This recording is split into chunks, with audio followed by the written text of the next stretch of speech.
यार ये राजपाल यादव वाला केस इंपॉर्टेंट तो नहीं है, but it is peeking my curiosity. मतलब जो दिख रहा है वो सच नहीं है। फर्स्ट ऑफ ऑल डिस्क्लेमर, मेरी मम्मी भाई राजपाल यादव की बहुत बड़ी फैन है। मतलब इसकी पिक्चर आती है ना, ढोल भूल भुलैया, भाई वो देखती है तो वो बरगला जाती है, वो लोटपोट होके हंसती है इसकी मूवीज देख के। She is simple woman. भाई उसको उसको जेन्युइन सांस आना बंद हो जाते हैं इस पिक्चर देख के, वो पगला जाती है कि अरे भाई क्या चल रहा है, मजा ही आ गया, कुछ अल्टीमेट मैटर है। आप लोगों ने केस सुना होगा कि राजपाल यादव तिहाड़ जेल चला गया, इसके कुछ चेक बाउंस के केस चल रहे थे।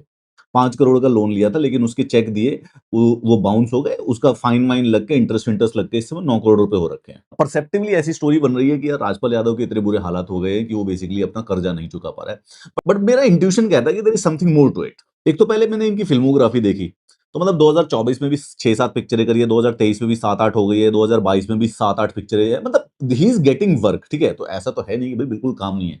मोर importantly Rajpal Yadav is such a popular face कि ना उसको सब जानते हैं। He is not A lister of the Bollywood, but उसका फेस इक्वल पॉपुलैरिटी पे है। तो जितने लोग ऋतिक रोशन को जानते हैं ना, उतने लोग राजपाल यादव को भी जानते हैं। एंड इसको जो छोटी मोटी अपीयरेंसेस होती होंगी उसके भी काफी पैसे मिलते होंगे। एंड इंटरनेट पे जैसे अनकंफर्म्ड रिपोर्ट्स रहती है कि उसकी जो टोटल वर्थ है वो 50 करोड़ है, 80 करोड़ है।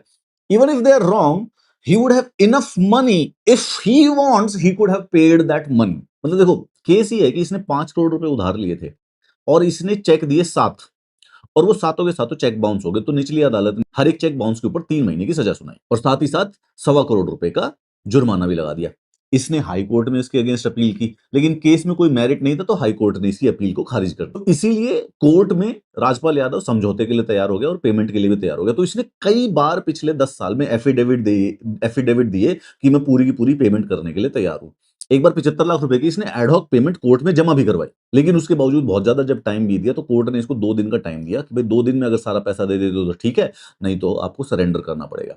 तब इसने अपना वकील फायर किया, नया वकील हायर किया, और उसके बाद इन्होंने बोला कि चलो हम सरेंडर कर देते हैं। अब हम किसी के मन की बात तो जान नहीं सकते हैं, पर कहीं से भी देखे ना तो in all probability when it comes to finances he has the ability to pay the money.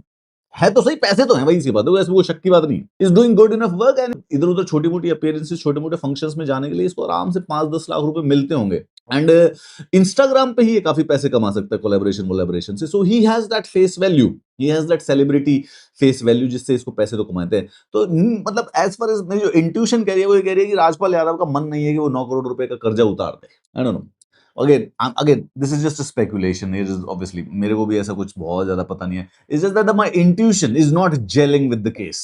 What do you से? तो मैं इसलिए सोचा, मैंने आप लोगों से पूछ लेता हूँ, मैं क्या लग रहा है यार, इसका चेहरा इतना पॉपुलर है, ये महीने के बना लेगा 40-50 लाख रुपए, ऐसे कोई खास बड़ी बात नहीं है इसके लिए। He is just not willing to pay. So what do you say? Who is right here?